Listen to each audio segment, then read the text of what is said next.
para poder descansar de la mejor manera en la noche. Por la noche, después de cenar, mucha música relajada y no se sobresature con información al adulto mayor. Una vez que realiza su aseo corporal y bucal, el adulto mayor debe descansar en una habitación bien ventilada, que no le ingrese la luz ni ruidos demasiados para que tenga un sueño reparador y reconfortante. Estos consejos te doy porque Radio Pichincha soy. En Pichincha nos quedamos en casa. Desde casa cuidamos a los nuestros. Somos generadores de información. Punto Noticias. Licenia Espinel y Washington Yepes comparten un diálogo con la invitada. En Punto Noticias hablamos de...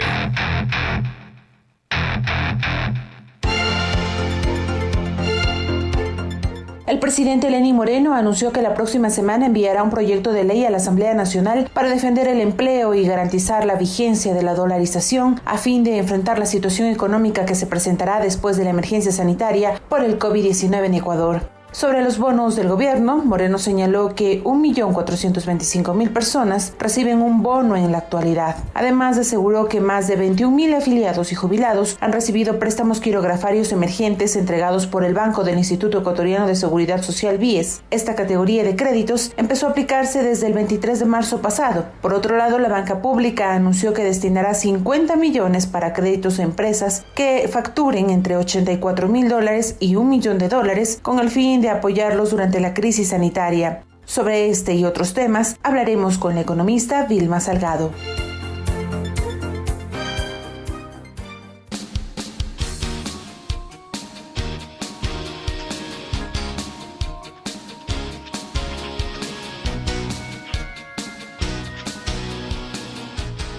Pichincha Universal. Las 7:41, 7 horas 41 minutos conectados en esta dimensión virtual con la economista Vilma Salgado. Le saludamos cordialmente. Muy buenos días. Aparte de lo que ya se señaló, ¿cómo está? Qué gusto. Bien, muy amable. Muchas gracias. Encantados de recibirle, economista. Le decía que aparte de lo que se señaló en la introducción, la Comisión Económica para América Latina y el Caribe señaló que la región caerá, y son cifras no tan definitivas, ¿no? Caerá en un 1.8% este año, y como consecuencia los países podrían decrecer hasta un 3%. Otros analistas dicen que llegaríamos hasta un 5 o 6%. Es decir, enfrentamos una situación realmente de crisis bien grave, economista. ¿Estarán bien? No sé qué alternativas entonces tomar. Pues decía, estarán bien las medidas económicas que piensa implementar el régimen. Buenos días, le volvemos a escuchar. Qué gusto. Muy buenos días, muchísimas gracias por la invitación. Mire, en este momento todavía los organismos internacionales no se atreven a cuantificar la dimensión de la contracción económica, que no solo va a ser del país, sino mundial. Pero hay quienes creen que incluso podría llegar a un 30% de caída. Dicen tal vez una de las crisis más graves después de la Gran Depresión de los años 30, que después de la cual siguieron las confrontaciones mundiales. Entonces, estamos hablando de una crisis de proporciones que no hemos vivido antes. Y en esas condiciones, lo importante a mi juicio es por fin poner en operación políticas de seguridad y soberanía alimentaria. Creo que en este mismo momento estamos entendiendo que lo más importante para un país es asegurar la alimentación y la nutrición de la población, el derecho humano básico a la alimentación y la nutrición. Y quizás esa es la oportunidad de que pongamos en operación un sistema que garantice el acceso a los alimentos por parte de toda la población.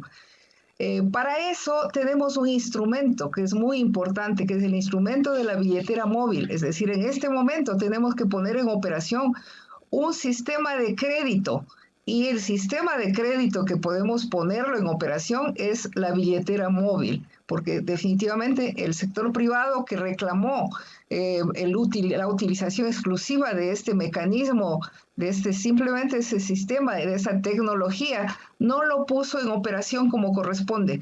Y correspondería entonces poner en operación la billetera móvil, que operaría de la siguiente manera. Es muy sencillo, cualquier banquero lo puede entender, cualquier banco, digamos, puede ser la banca pública, puede ser el BIES, puede ser el Banco del Pacífico.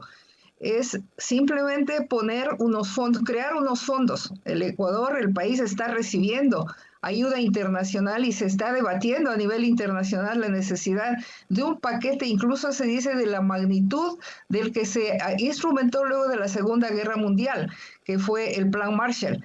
Los organismos multilaterales, incluso el Fondo Monetario Internacional, está proponiendo que se suspenda el cobro del servicio de la deuda a los países más pobres y en general que se suspendan los servicios de la deuda. En este momento usted ha visto que incluso los neoliberales puros y duros del Ecuador, como el economista Dajic, están de acuerdo con que se suspenda el pago del servicio de la deuda, que lamentablemente el actual gobierno ya lo realizó, cuando no tiene los recursos ni siquiera para atender las necesidades más urgentes de la ciudad de Guayaquil, que está muy afectada en este momento, y de general del pueblo ecuatoriano.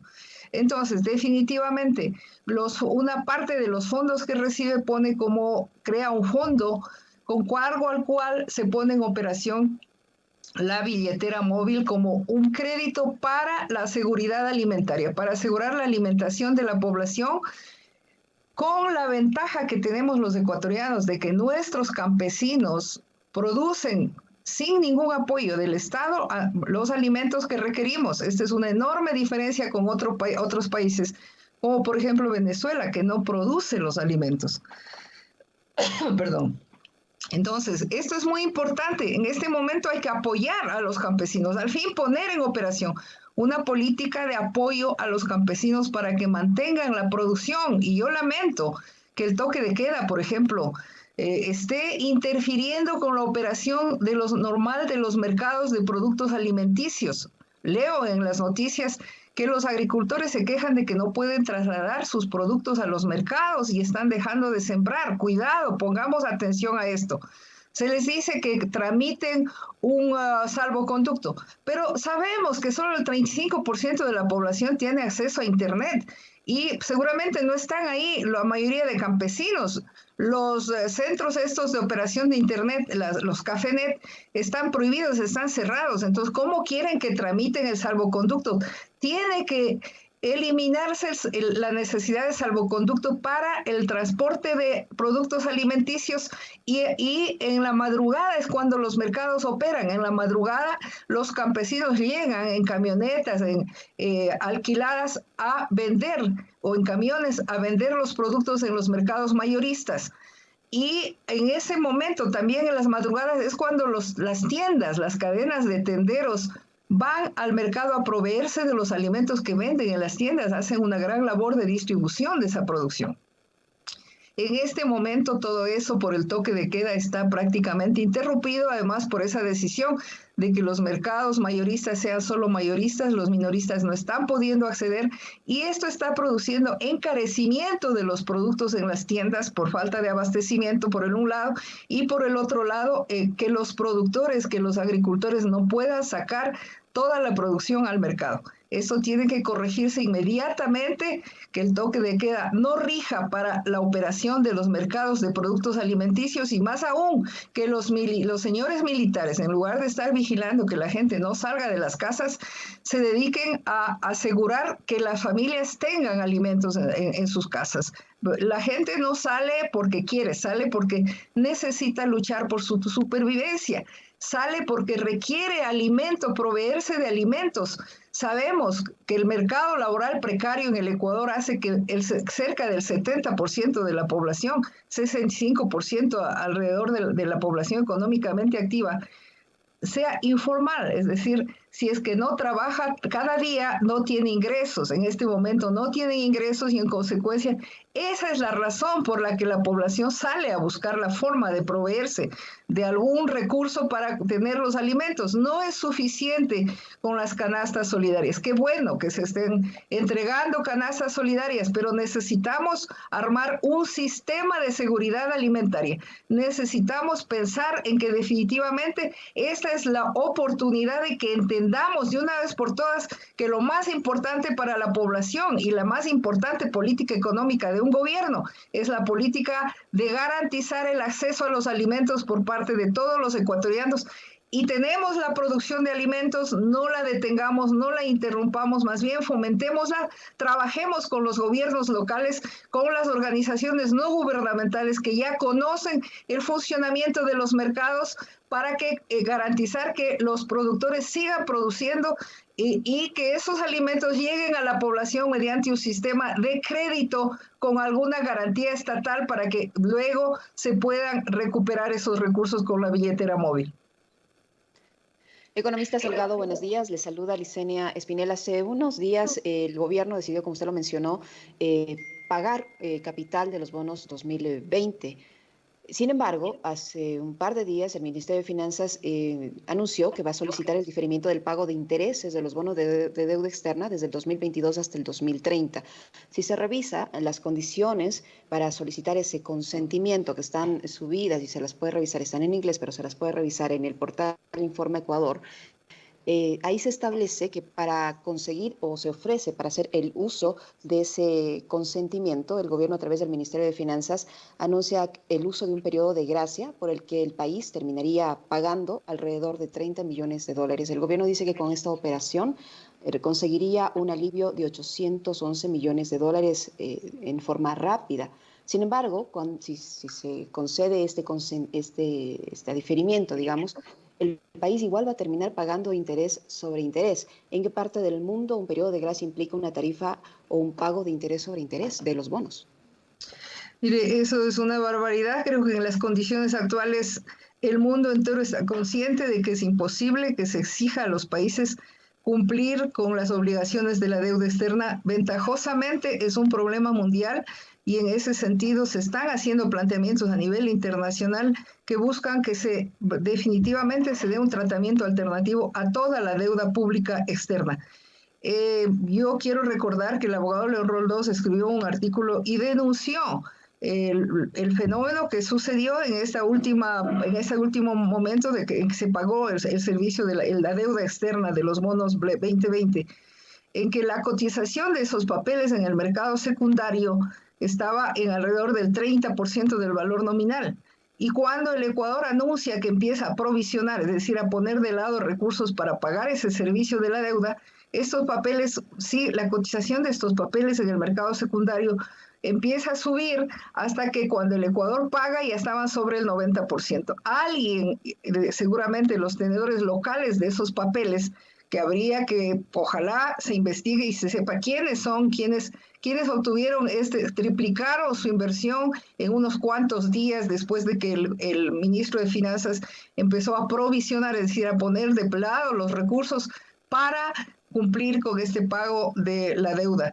En realidad esto ha sido muy criticado, ni siquiera la calificación riesgo país mejoró sustancialmente porque los mercados ya habían apostado, ya estaban seguros de que el Ecuador no iba a poder pagar esa deuda y sin embargo el Ecuador pagó, que a mi juicio lo que hizo es simplemente mostrar la absoluta insensibilidad del gobierno con las necesidades del pueblo frente a esta pandemia mundial que está reconocida como una de las peores amenazas después de la Segunda Guerra Mundial.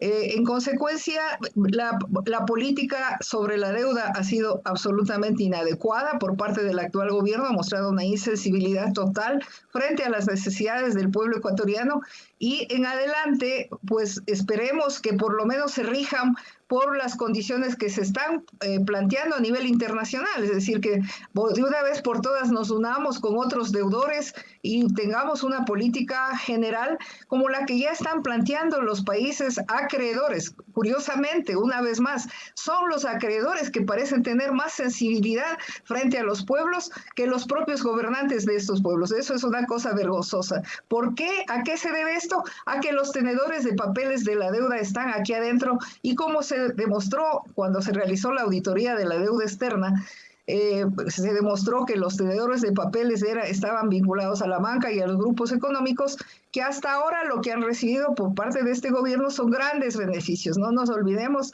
de las remisiones de intereses, multas y recargos. Y las exoneraciones tributarias, aquí miren, hay que destacar en el anexo cuatrienal de la proforma presupuestaria del 2020, consta una información de a cuánto ascienden las exoneraciones tributarias, la devolución de impuestos, ascienden alrededor de 7,000 millones de dólares. Entonces, aquí hablemos muy claro, pongamos sobre la mesa ¿qué es lo que está haciendo? ¿Qué es lo que viene haciendo el actual gobierno? Se quejan de que heredaron una situación fiscal difícil del anterior gobierno, pero lo que han hecho con las medidas tomadas es agravar esa situación fiscal y agravar la situación del pueblo, económica de la mayoría del pueblo ecuatoriano, clases medias y clases populares, mediante las políticas impulsadas en el marco de los acuerdos con el Fondo Monetario Internacional. Curiosamente, el Fondo Monetario Internacional está replanteándose las políticas y sin embargo los neoliberales locales como el economista Abelardo Pachano salieron a aplaudir el pago de la deuda y sacaron un comunicado vergonzoso en una media página del Comercio para insistir en que se apliquen las medidas de corte neoliberal.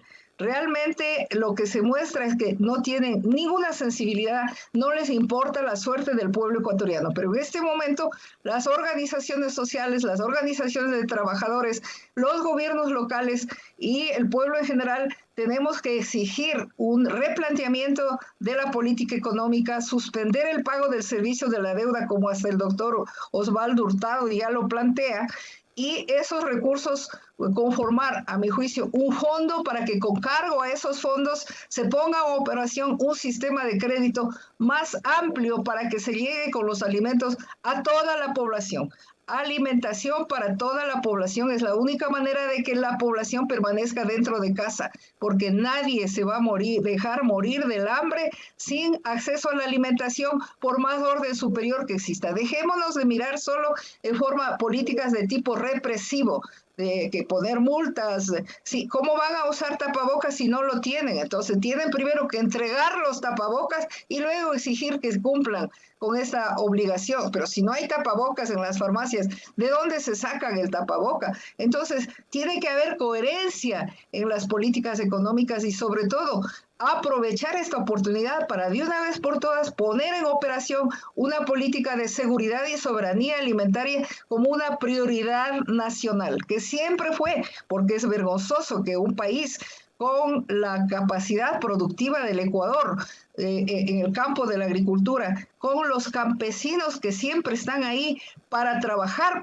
en el aprovisionamiento de alimentos, tengamos una de las tasas de desnutrición más altas de la región, tenemos 25%, y esa desnutrición infantil crónica en algunas provincias como Chimborazo, Cotopaxi, llegan a cerca del 50%, la mitad de los niños en situación de desnutrición infantil crónica. Entonces, de una vez por todas, coloquemos las prioridades en donde están las prioridades. La prioridad del país no es el financiamiento del déficit, la prioridad del país es la atención de la necesidad de alimentación y nutrición, la necesidad de generar y de mantener fuentes de empleo que en este momento están amenazadas completamente, y eso implica una política de producción y empleo.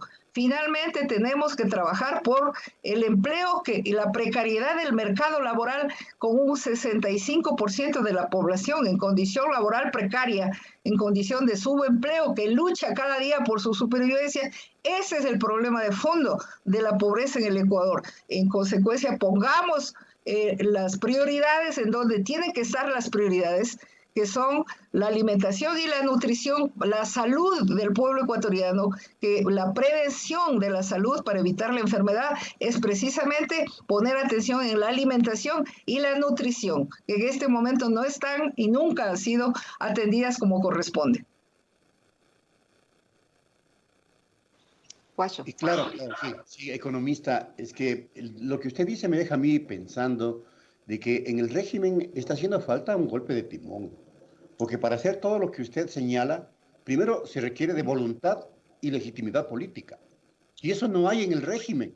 Mire usted el presidente de Argentina. Bueno, no pago la deuda externa a 5 años. Y listo, voluntad política. El propio Jaime Nebot dice, no señores, dejen de lado el dogma de pagar la deuda. Y el gobierno dice todo lo contrario.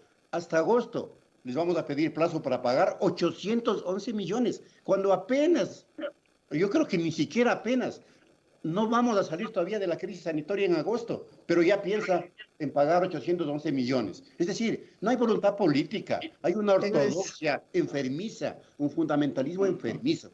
¿Quién les hace cambiar de idea? ¿Quién les cambia el chip?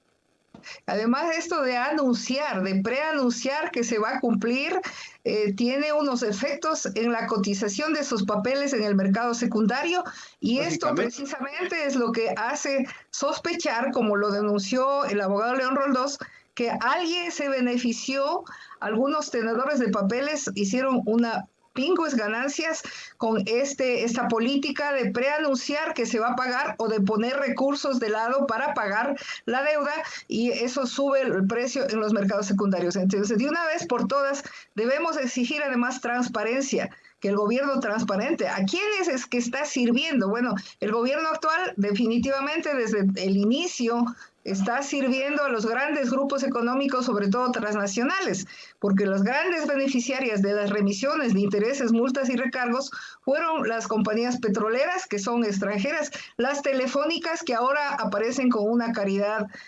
muy limitada, digamos, frente a los beneficios que obtuvieron, los grandes beneficios que obtuvieron con la remisión. No nos olvidemos que solamente las 30 mayores empresas se beneficiaron con 1.155 millones de dólares en solo los 30 mayores beneficiarios de las remisiones.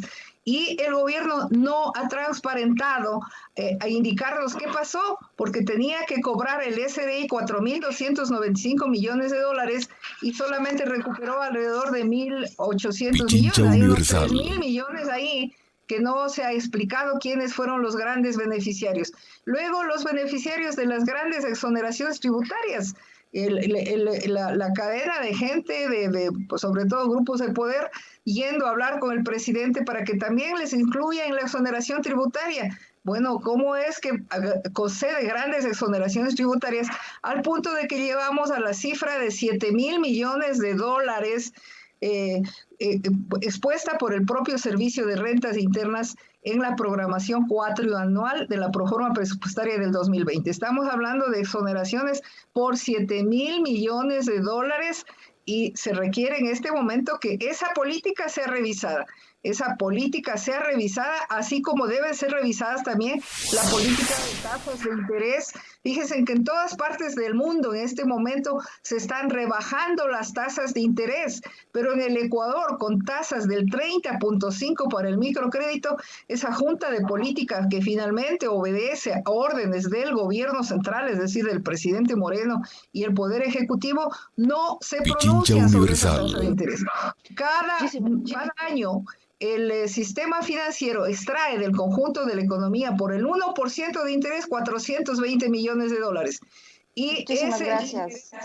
Muchísimas gracias, economista. Tenemos lamentablemente ya una cadena del Gobierno Nacional y tenemos que finalizar la entrevista, pero muchísimas gracias por su aporte, sin duda muy importante, muy interesante. Gracias, economista. El economista Vilma Salgado, ex ministra de Economía, que ha estado en la primera entrega de Punto Noticias. Vamos a la cadena. Pichincha Universal se enlaza.